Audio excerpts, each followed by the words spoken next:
அவன் சேனாதிபதியாகிய பிகோலும் கேராரிலிருந்து அவனிடத்துக்கு வந்தார்கள். 28. அதுக்கு அவர்கள் நிச்சயமாய் கர்த்தர் உம்மோடே கூட இருக்கிறார் என்று கண்டோம். இதுதான் சாட்சி. எவன் உன்னை ஏமாத்தினானோ, எவன் எடுத்துக்கிட்டானோ, இப்போ பயந்து வந்து உடன்படிக்கை பண்றான். ஏன் தெரியுமா? கர்த்தர் உன்னோடு கூட இருக்கிறார். 2 துறவு நாங்க எடுத்தோம், ஆனா நீ வெற்ற துறவுலாம் கர்த்தர் உன் கூட இருக்கிறார். போனது 2, ஆனா நீ பலுகி பெருகிட்ட. உங்ககிட்ட இருந்தது நாங்க கொஞ்சம் எடுத்துக்கிட்டோம், கர்த்தர் அதை விட 100 மடங்கு உன்னை ஆசீர்வதிச்சிட்டாரு. உன் உயர்வை எங்களால தடுக்கவே முடியல. காரணம், கர்த்தர் உன்னோடு கூட இருக்கிறார். யார் யாரெல்லாம் உனக்கு விரோதமாக எழும்பினானோ அத்தனை பேரையும் கொண்டு வந்து கர்த்தர் உடன்படிக்கை செய்ய வைப்பார். உன் மேல ஒரு பயத்தை உண்டாக்குவார். இதுதான் கர்த்தர் வச்சிருக்கிற ஆசீர்வாதம். நான் சொல்லுவேன், தேவன் உன் கூட இருக்கிறார்னா உங்க மேல ஒரு பயம் ஒன்று வரும். அந்த பயம் ஸ்பிரிச்சுவல் பயமா இருக்கும். சிலருக்கு ஒரு பயம் இருக்கு, ஐயோ அவருக்கு அவரை தெரியுங்க, இவரை தெரியுங்க, அவங்க ஃபேமிலி பெரிய பேக்ரவுண்டு, அந்த பயம் வேற. அது ஒரு நாள் மாறிடும், அது ஒரு நாள் இல்லாமல் போயிடும். ஸ்பிரிச்சுவல் பயம் இருக்கு. கர்த்தர் உங்ககிட்ட இருக்கும் போதே உங்களை அறியாமலேயே உங்க மேல ஒரு அபிஷேகம் இருக்கும். அதை பார்க்குறவங்களுக்கு ஒரு பயம் ஒன்று வரும். நம்ம சாதாரணமாக தான் இருப்போம், நம்ம ஒன்றும் சவுண்டாக கூட பேச மாட்டோம். நம்ம பிரைஸ் தி லார்ட் சோத்திரம் அல்லேலூயா தான் சொல்லுவோம். அவங்கள விட சவுண்டு கம்மியாக தான் பேசுவோம். ஆனால் நம்மளை பார்த்த உடனே அவனுக்கு ஒரு பயம் வரும். யோசித்து பாருங்க, அவ்வளோ பெரிய சேனைகளை வச்சுட்டு உட்காந்துருக்கிறார் ஆகாப்பு. வனாந்தரத்தில் ஒட்டக மயிர் தரிச்சுக்கிட்டு ஒருத்தர் உட்காந்துருக்கான் எலியான்னு. ஆகாப்புக்கு யாரை பார்த்தா பயமா இருக்கு? எலியாவை பார்த்து பயமா இருக்கு. எனக்கு ரொம்ப ஆச்சரியம். நான் வர சொன்னேன்னு போய் ஆகாப்பை வர சொல்லும்பா. ஆகாப்பு ரதத்தை பூட்டி கொண்டு எலியாவை பார்க்க, ராஜா வர அவனை பார்க்க. ஏன்? அவன் மேல ஒரு பயம். ஆகாப்புடைய தளபதி சொல்றான், நீ போய் என்ன கூப்பிட சொல்ற, ஆண்டவர் உன்னை எடுத்துட்டு எங்கேயாவது போயிடுவாரு, ராஜா என்னை கொண்டுடுவாரு, நான் எவ்வளவு உனக்கு உதவி செஞ்சிருக்க மறந்துட்டியா? ஏன்? எலியா மேல ஒரு பயம், யோவான் ஸ்நானகன் மேலே ஒரு பயம், இயேசு கிறிஸ்துவின் மேலே ஒரு பயம், அப்போஸ்தலர்கள் மேலே அவர்களுக்கு ஒரு பயம் இருந்தது. அந்த பயம் ஓ மேலேயும் என் மேலேயும் வரும். அது அபிஷேகத்தினால் உண்டாகிற பயம். கர்த்தர் உன் கூட இருந்தா நடக்கும். அவன் எடுத்துட்டு போனவெல்லாம் ஒரு நாள் வருவான், திருப்பி உன்னை பத்தி பேசினவெல்லாம் வருவான். தெரியாம பேசிட்டேன், மனசுல வச்சுக்காதீங்க, நாங்க வேணா இப்போ வந்து திருப்பி அதெல்லாம் கொடுத்துட்றோம்பா, போடா போ, போயிட்டே இரு. என்னுடைய சொந்த அனுபவத்தை சொல்றேன். அப்படி வரவங்கள 2 அடி தள்ளியே வச்சுக்கோங்க. நாம உடனே என்ன பண்ணுவோம் தெரியுமா? அதெல்லாம் ஒன்றும் மனசுல வாங்க, அவங்க பண்ண தப்பு மன்னிச்சிட்டோம், மறந்துட்டோம், எல்லாம் ஓகே தான். ஆனாலும் ஒரு 2 அடி தூரமாக வச்சுக்கிறது நல்லது. ஏன்னா அவன் இப்போ வந்திருக்கிறது அன்புனால வரல, பயத்தில் வந்திருக்கான். அந்த பயம் 2 அடி தள்ளி இருக்கும்போது இருந்துக்கிட்டே இருக்கும் கடைசி வரைக்கும். அதுதான் ஆசீர்வாதம். இப்போ ஒருவேளை நீங்கள் அப்படிப்பட்ட சூழ்நிலை இருப்பீங்கன்னா, கர்த்தர் கொடுக்குற வாக்கு தத்துவம் என்னன்னா, உன்னுடைய துறவுகளை எடுத்திருந்தா, உங்களுடைய எடுத்திருந்தா, உங்களுடைய காரியங்களை எடுத்து போட்டிருந்தா, ஏமாற்றி கொண்டு போயிருந்தா, எதை பற்றியும் கவலைப்படாதீங்க. ஆசீர்வதிக்கிற தேவன் நம்மோடு கூட தான் இருக்கிறார். அவர் ஏமாத்தினோடு இருக்க மாட்டார், ஏமாற்றப்பட்டனோடு இருப்பார். அவர் பலவானோடு கூட இல்லை, எளியவனோடு கூட இருப்பார். பெரிய மந்தையோடு அல்ல, சிறு மந்தையோடு கூட கர்த்தர் கூட இருப்பார். அல்லேலூயா. அதுதான் ரொம்ப முக்கியம். ரொம்ப ரொம்ப ஆசீர்வாதம் என்ன அப்படின்னு கேட்டிங்கன்னா, கர்த்தர் சொல்லுகிற தேசத்தில் நீங்கள் குடியிருக்கும் போது முதலாவது அவர்கள் வந்து அங்கே அந்த தேசத்தில் பஞ்சம் வரும். 2வது உங்கள் துறவுகளை எல்லாம் அவர்கள் என்ன செய்வார்கள்? தூற்று போடுவார்கள். உங்களோடு கூட அவர்கள் என்ன செய்வார்கள்? வாக்குவாதம் பண்ணுவார்கள். ஆனால் இவைகளுக்கு மத்தியிலே நீங்கள் அங்கேயே தான் இருக்கணும். அவைகளோடு கூட நீங்கள் என்ன செய்யணும்? அந்த இடத்திலேயே தங்கி இருக்கணும். தங்கி இருக்கும்போது வேதம் சொல்லுகிறது, கர்த்தர் அவனை ஆசீர்வதிக்க தொடங்கினார். கர்த்தர் அவனை பலுகி பெருக தொடங்கினார். கர்த்தருடைய கரம் யாரோடு கூட இருந்தது? ஈசாக்கோடு கூட இருந்தது. வர வர கடைசியின் முடிவை நீங்க பார்த்தீங்கன்னா, அவர்களே வந்து அவனோடு கூட என்ன பண்ணாங்களாம்? மறுபடியும் சமாதானமாய் போனார்கள் வசனம் சொல்லுது. இதுதான் கர்த்தர் நமக்கு வச்சிருக்கிற ஆசீர்வாதம். கர்த்தர் சொல்ற தேசத்துல என்ன செய்யணும்?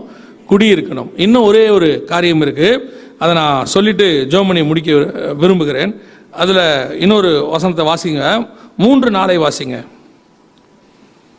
இந்த தேசத்திலே வாசம் பண்ணு, நான் உன்னோடே கூட இருந்து உன்னை ஆசீர்வதிப்பேன், நான் உனக்கும் உன் சந்ததிக்கும் இந்த தேசங்கள் யாவையும் தந்து உன் தகப்பனாகிய ஆபிரகாமுக்கு நான் இட்ட ஆணையை நிறைவேற்றுவேன். ஆபிரகாம் என் சொல்லுக்கு கீழ்ப்படிந்து என் விதிகளையும் என் கற்பனைகளையும் என் நியமங்களையும் என் பிரமாணங்களையும் கைக்கொண்டபடியினால். போதும். இது அப்படியே இந்த பிளஸ்ஸிங் உங்க சந்ததிகளுக்கும் போகணும்னு வச்சுக்கோங்களேன். இப்போ நீங்க இவ்வளவு கஷ்டப்பட்டு இவ்வளவு ஆசீர்வாதத்தை என்ன செஞ்சிருக்கிறீங்க, வாங்கி இருக்கிறீங்க. ஆனா இந்த ஆசீர்வாதம் இப்ப ஆபிரகாமுக்கு வந்தது அப்படியே யாருக்கு வருது, ஈசாக்குக்கு. ஆனா எது வந்தது, துறவு வந்துச்சா ஆசீர்வாதம் வந்துச்சா? இப்ப ஆசீர்வாதம் துறவா, துறவு என்பது ஆசீர்வாதமா? அது உலக பிரகாரமான ஒரு காரியம். ஆனா கர்த்தர் சொல்றாரு, ஆபிரகாமுக்கு நான் சொன்னதை உனக்கு நிறைவேற்றுவேன். அப்ப ஆபிரகாம் கொடுத்ததெல்லாம் இருக்கணுமே, ஆபிரகாம் கொடுத்ததெல்லாம் என்ன செய்யணும், இருக்கணுமே. ஆனா ஆபிரகாமுக்கு கொடுத்ததெல்லாம் அவங்க என்ன பண்ணிட்டாங்க?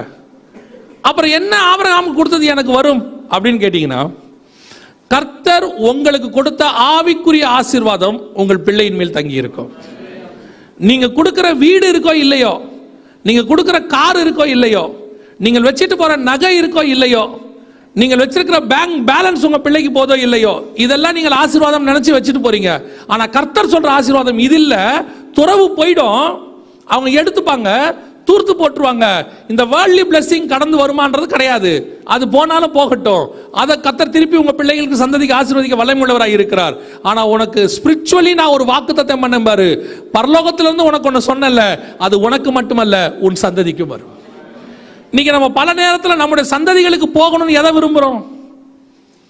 கர்த்தர் என்ன ஆசீர்வதிச்சாரு, அது என் பிள்ளைக்கும் போகணும். என்னது, நான் வச்சிருக்கிற வீடு, ஊரில் வாங்கி போட்டிருக்கிற லேண்டு, ரப்பர் தோட்டம், அதில் காட்டின ஒரு சின்ன வீடு, வச்சிருக்கிற கொஞ்சம் பேங்க் பேலன்ஸு, இதெல்லாம் அப்படியே என் பிள்ளைகளுக்கும். ஆனால் இங்கே பார்த்தீங்கன்னா ஆபிரகாமுடைய துறவு யாருக்கு வரல, ஈசாக்குக்கு வரல, அதை தூர்த்து போட்டாங்க. இதெல்லாம் டெம்பரவரி. இதை ஈசாக்காலையும் சம்பாதிக்க முடியும். இந்த துறவை யாராலையும் முடியும், ஈசாக்காலையும் முடியும். உங்களால சம்பாதிக்க முடியும்னா உங்க பையனாலையும் சம்பாதிக்க முடியும், உங்களால சம்பாதிக்க முடியும்னா உங்க பேரப்பிள்ளையாலையும் சம்பாதிக்க முடியும். கர்த்தர் இதை உங்களுக்கு கொடுத்தது உங்களுக்கு தான், நீங்க இருக்கிற வரைக்கும் சந்தோஷமா இருக்கிறதுக்கு. ஆனா கர்த்தர் உங்களுக்கு கொடுத்த வேறொரு ஆசீர்வாதம் இருக்கு, அதுதான் உங்களிலிருந்து உங்க பிள்ளைகளுக்கு போகும், உங்களிலிருந்து உங்க பேரப்பிள்ளைகளுக்கு போகும். இப்ப நம்ம எதுங்கிறது தான் மாத்திட்டோம். இப்ப நம்ம கர்த்தர் என்ன ஆசீர்வதிச்சிருக்கிறாரு, அதனால என்னுடைய எல்லா உடைமைகளும் என் சந்ததிகளுக்கும் சந்ததிகளுக்கும் போகும். வாசல்ல வேற நம்ம போட்டிருப்போம், நம்முடைய இல்லம்னு பேரை போட்டு கல்வெட்டு வெட்டி கருப்பு கலர்ல கல் வச்சிருப்போம். ஏன்னா எனக்கு அப்புறமும் என் பிள்ளைகளுக்கு பேரப்பிள்ளைகள் வரும்போது அந்த பேரை பார்க்கணும் அப்படின்னு. எவனாவது ஏமாத்தி எடுத்துட்டு போயிடுவான். யாருக்கிட்ட, ஈசாக்கு கிட்ட இருந்து நம்ம பையன்கிட்ட ஏமாத்தி எடுத்துட்டு போயிடுவான். அப்ப நம்ம என்ன நினைக்கிறோம், இன்னும் இப்படி ஏமாத்தி எடுத்துட்டாங்களே, கர்த்தர் இருக்கிறாரா இல்லையா? கர்த்தர் இதை பத்தியே பேசலையா? இது கொடுத்தாலும் சரி, கொடுக்கா விட்டாலும் சரி. இல்லை நான் கஷ்டப்பட்டு சம்பாதிச்சேன், இங்க எல்லாருமே சும்மாவா சம்பாதிக்கிறோம், கஷ்டப்பட்டு தான் சம்பாதிக்கிறோம். இதுக்குரிய பலனை கர்த்தர் கொடுத்துருவாரு. ஆனா கர்த்தர் சொல்ற ஆசீர்வாதம் என்ன தெரியுமா, உன் மேல் தங்கி இருக்கிற ஆவிக்குரிய ஆசீர்வாதம்.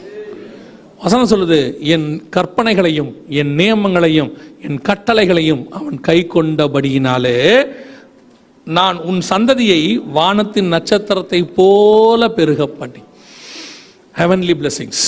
வானத்துக்கு இன்னொரு பேர் ஹெவன் இருக்கு, ஹெவன்லி பிளெஸிங்ஸ். அதைத்தான் ஆண்டவர் பேசுறாரு. இப்போ உங்க பிள்ளைக்கு எந்த ஆசீர்வாதம் உங்ககிட்ட இருந்து நீங்க போகணும்னு விரும்புறீங்க? உலகத்தான் எதை ஆசீர்வாதமா விரும்புறானோ அதைத்தான் நம்மளும் சொல்லிட்டு இருக்கிறோம். உலகத்தான் எதை தன்னுடைய பிளெஸிங்னு சொல்றானோ அதைத்தான் நம்மளும் சொல்லிட்டு இருக்கிறோம்.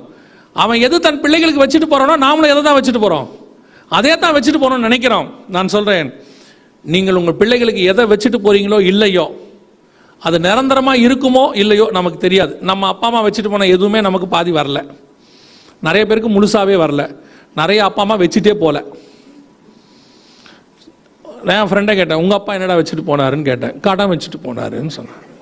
அவங்க அப்பா கடன் தான் வச்சுட்டு போனார், அதை அவன் தான் அடைச்சான்.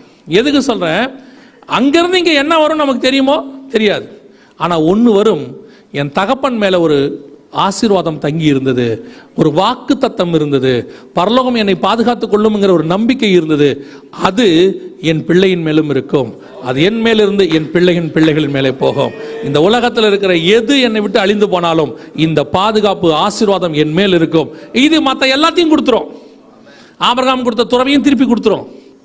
ஆபிரகாமோடு உடன்படிக்கை பண்ண மாதிரி என்னுடைய உடன்படிக்கை பண்ண வச்சிரும். ஈசாக்கோடையும் அவன் மேல வந்த பயம் உங்க மேலேயும் வந்துடும். அதெல்லாம் திருப்பி தானா வந்துடும். போகும் வரும் போகும் வரும், அதெல்லாம் ஈஸி. இதெல்லாம் இந்த வேர்ல்ட்லி பிளெஸிங்லாம் இருக்கு பாருங்களேன், இதெல்லாம் போகும் வரும் ரொம்ப ஈஸி. நமக்கு தான் லைஃப் டைம் அச்சீவ்மெண்ட் ஒரு வீடு இல்லையா? நம்மளோட லைஃப் டைம் அச்சீவ்மெண்ட் என்ன? ஒரு வீடு. எப்படியாகிலும் ஒரு வீடு கட்டி விட்டால் போதும் அப்படின்னு இந்த பில்டர்லாம் இருக்காமல, அவனை போட்டு கேட்டு பாருங்க, உன் லைஃப் டைம் அச்சீவ்மெண்ட் ஒரு வீடா? நான் ஒரு 500 வீடு கட்டியிருக்கேன். அவனுக்கு வீடே இப்போ என்னவா இருக்கும்? போர் அடிக்கும். அவன் வீட்டை ஒன்று கட்டி விட்டு அம்மா அதை பற்றி கவலை மாட்டான். வீடு அல்ல லைஃப் டைம் அச்சீவ்மெண்ட். உலகத்தில் இருக்கிற பொருள் அல்ல. என் தேவனிடத்திலிருந்து நான் வாங்கின ஒரு ஆசீர்வாதம் இருக்கு, அதை என் சந்ததிக்கு நான் கொடுத்துட்டு போனோம். அதுதான் என்னுடைய லைஃப் டைம் அச்சீவ்மெண்ட். நான் அதை கொடுத்துட்டு போறேனா?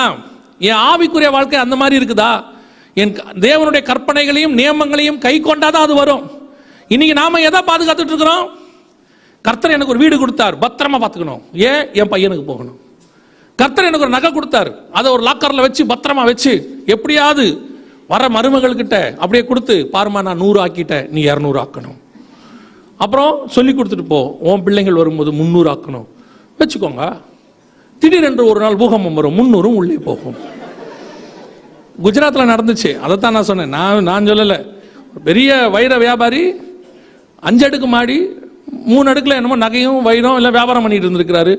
ஒரே நாள் பூகம்பம் வந்துச்சு, மொத்தம் உள்ள போயிருச்சு. வெளியே வரும்போது 500 நோட்டோட வெளியே வந்துட்டார். கதை முடிஞ்சு.